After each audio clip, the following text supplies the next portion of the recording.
What's it like to inherit not just wealth, but also a legacy filled with tragedy?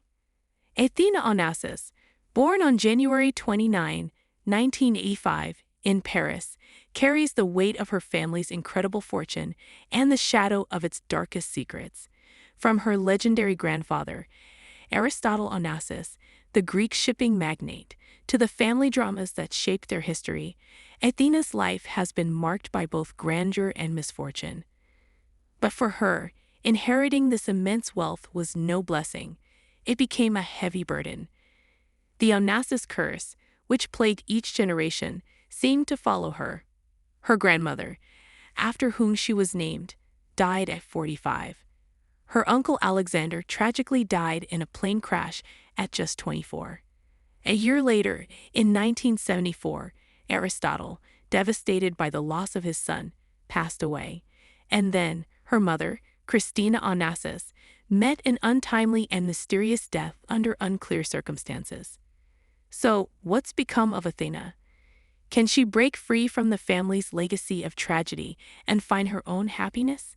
Keep watching to uncover the untold story of Athina Onassis, a woman who's lived through more than most can imagine and is still fighting to shape her own future. Her parents were Christina Onassis and her fourth husband, Thierry Roussel. Just 2 years after Athina's birth, Christina filed for divorce, realizing that the man she had fallen deeply in love with was only interested in her wealth. To make matters worse, he was involved in an affair with model Gaby Landhage, who also had a child with him. After Athina was born in 1985, Christina discovered that Thierry had another child with Gaby Landhage in Switzerland. At just 3 years old, Athina's world was shattered when her mother, Christina, tragically passed away at 37 from a heart attack, leaving her without the warmth and guidance of a mother, plunging her into complete isolation. The circumstances of Christina's death, however, remained a mystery, raising suspicions and casting a shadow of uncertainty over an already troubled family history. Athina's guardianship was taken over by her father, Thierry Roussel. She lived in the small village of Lucens-sur-Morges near Lausanne, Switzerland, alongside her father, stepmother, and 2 half-siblings. Gaby, her stepmother, fostered an interest in the environment and animals, which some believe led to Athina's growing passion for horses. Despite the outward appearance of a perfect life, Athina felt like an outsider, trapped in loneliness. Surrounded by wealth and privilege, things that should have made her happy, she instead found herself overwhelmed by isolation. By the age of 12, she started to understand that her family was not just associated with power and wealth, but also with a long history of heartbreak and tragedy. Athina realized her life was tangled with the Onassis family curse, a curse that had haunted generations before her. Her grandfather, Aristotle Onassis, had been struck by endless misfortunes: the tragic death of his son, Alexander, in a plane crash, followed by the untimely death of Christina. Athina, perhaps subconsciously, knew she was the next in line for this series of devastating events.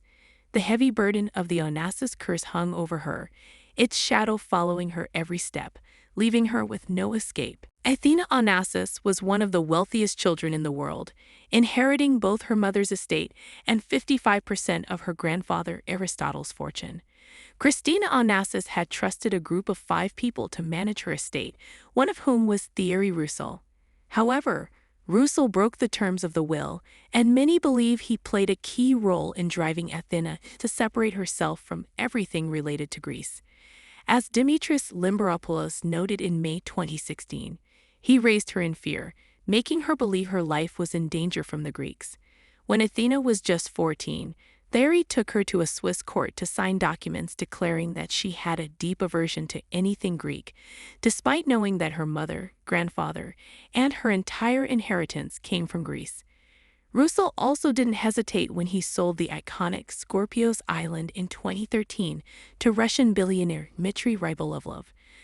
This sale marked a pivotal moment in the Onassis family legacy, and Athena was left feeling a deep sense of loss and anger toward her father for severing the connection to her Greek heritage. At the age of 17, Athena made the bold decision to leave her father's home in Lucens-sur-Morges, Switzerland, where she had spent much of her early years. She left in search of independence, determined to break free from the constraints that had defined her life. Athena moved to Brussels, where she fully immersed herself in her passion, equestrian sports. This became her escape, her way of distancing herself from the emotional struggles she couldn't control. To dive deeper into the world of horses and riding, she enrolled in the prestigious equestrian school of Brazilian champion Nelson Pesso and received €10,000 a month from her father to cover her living expenses. Training there gave Athena a sense of freedom, confidence, and strength. It marked a turning point in her life, as it was where she transformed from the daughter of wealthy parents into the person she truly wanted to be. In Brussels, she also met Álvaro de Miranda Neto, an Olympic equestrian champion who would become both her partner and lover. Although Álvaro was significantly older than Athena, they both felt an undeniable connection, something more profound than just a simple romance. Their relationship became a pivotal chapter in her life, and in 2005, after years together, they married.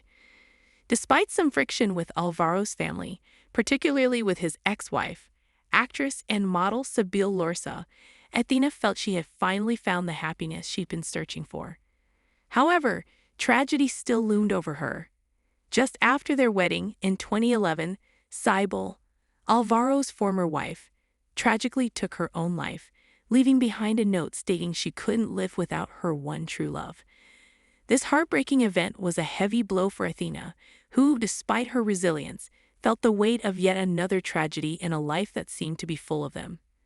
Sibylle's death left Athena in a state of confusion, and soon after, the public began to unfairly blame her for destroying Álvaro's family. Nevertheless, Athena continued to fight against the curse.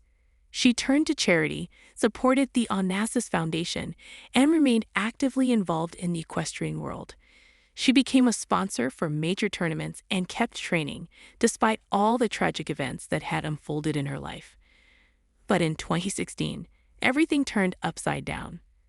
First, Athena lost her beloved horse in a tragic accident during an equestrian competition. Then, one of her bodyguards allegedly found her husband in bed with another woman at their home in Wellington, Florida. Rumors of Álvaro's extramarital affairs had already spread among their equestrian friends. However, it seems that Athena was one of the last to learn the truth. The divorce with Álvaro de Miranda Neto became inevitable. It marked yet another difficult chapter in Athena's life, but this time she approached it with determination and composure. Athena hired the renowned lawyer Robert Stephen Cohen to handle her divorce proceedings. Álvaro claimed that he would receive half of the couple's assets, including $400 million worth of real estate, in the event of their separation. This legal battle was not only a personal struggle for Athena, but also a public spectacle, further adding to the weight of the Onassis family legacy and its ever-present influence over her life. The legacy of her ancestors continued to influence Athena's own journey, and once again, immense wealth proved incompatible with personal happiness. Beyond her husband's endless infidelities, a major challenge was the Brazilian's insatiable thirst for wealth. Having grown accustomed to a lavish lifestyle, he sought to become a co-owner of the entire Onassis empire. The contract had stipulated that he would receive $11 million for every year of marriage. The divorce proceedings between Athina Onassis and Álvaro de Miranda Neto were finalized in 2017. The divorce was the result of a series of personal tragedies and public scandals. Álvaro was caught in bed with another woman, which ultimately led to their separation. Despite her decisiveness and independence, Athena had to cope with the emotional consequences of the divorce. As for the financial settlement, the divorce agreement saw Álvaro de Miranda Neto receive the compensation outlined in their prenuptial contract. According to the agreement, he was entitled to $11 million for each year of their marriage. Having been married for 9 years, Alvaro ended up receiving around $99 million after their split.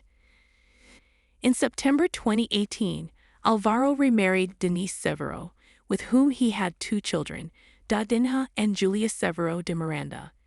Today, Athina Onassis stands as a woman who has embraced independence, still grappling with her family's legacy. She remains one of the wealthiest women in the world, but she shuns fame and avoids public attention.